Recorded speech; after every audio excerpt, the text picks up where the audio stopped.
All right, happy Thursday, West Texas. I'm meteorologist Jeremiah Stewart coming at you on this Thursday afternoon. It's been kind of a roller coaster of a week. We had that front that tried to work through the area, didn't quite clear the entire region, but did cool off a couple of lucky people north of Interstate 20. The next front moves in tonight, and we're going to be hot ahead of it. We're talking middle to upper 90s, close to 100 for those highs today. That's ahead of that front, and with the front, we're monitoring the heavy rainfall threat here in West Texas. Could see widespread 1 to 2 inches, with some pockets a little bit higher than that for Labor Day weekend. And I guess a little bit of some silver lining, a little bit of some good news with the forecast is we will be trending a little bit below normal in terms of those temperatures as we head into September. The record for today, though, we hit 106 back in 2002, so not expecting us to be that hot today. I do expect to see a couple of spots try to get to 100 this afternoon.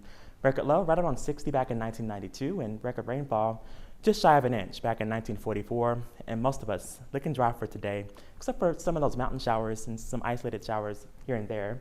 87 with those showers in Alpine today, right around 98 this afternoon into Midland. 101 though off towards Pecos, 100 in Abilene, and just shy of 100 into San Angelo. So it'll be hot. Typically how it goes whenever you're ahead of a cold front, air kind of can condense and kind of compress a little bit, and that allows it to heat up more. That'll be the case as we go throughout our Thursday afternoon. Otherwise, though, we do have a small shot for some showers to cool off a couple of lucky folks here and there. And also, notice off to the north and east, that green shading there. The Storm Prediction Center has included Knox County and areas eastbound and northeastbound of that into a marginal and slight risk for some severe storms. Not expecting much of that activity in our area, but you can see here, maybe a couple of those trying to get north of Interstate 20 for this evening, with just some of those typical isolated showers trying to form up, similar to what we saw on our Wednesday. Those thin out, and then as we go into Friday, the front continues to push in, and that'll give us a 20 to 30% coverage for showers and storms on Friday. And you get the deal, Saturday and Sunday, batch after batch after batch of rainfall. You can see here at 4 o'clock, some of those yellow shadings there.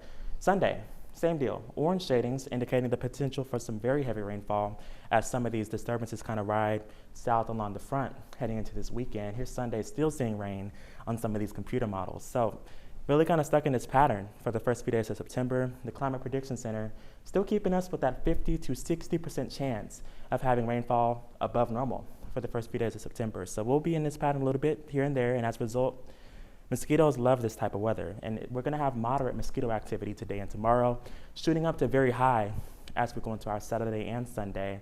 And until we can kind of, shake this humidity, these mosquitoes aren't going to go anywhere here in West Texas. A quick scan out in the tropics. We have been fairly quiet the past few days. Of course, Hurricane Erin has dissipated quite a while ago, and Fernand dissipated as well. Both just kind of turned out in the open Atlantic, but we do have this area here highlighted in yellow, about a 20% shot from the National Hurricane Center as we go throughout the next couple of days. The good news is anything that tries to form out into this main development region just off of the coast of Africa typically has 7 to 10 days for it to kind of make it all the way to the mainland United States. So we'll keep watching it closely, but no immediate impacts from this system out into the open Atlantic. Back here at home in West Texas, as I mentioned, a few showers here and there for today, no more than a 10% coverage across the area for our Thursday, up to a 20% shot though on Friday. But notice this weekend, that's when we really start to see chances ramp up. 50 to 60% of us will get in on rain, and some of that rain will be heavy across West Texas. So silver lining though with the forecast is we cool down to 84 on Sunday, so a little bit nicer of a feel, and we kind of rebound day by day. 87 on Tuesday, close to 90 by the time we get into next Wednesday, with about a 10% shot for showers. So we'll see some rainfall here and there this weekend for sure, but model guidance kind of backing off with the rain by the middle part of next week. Be sure you stay tuned to the forecast. We track the potential for some moderate to heavy rainfall heading into the Labor Day weekend.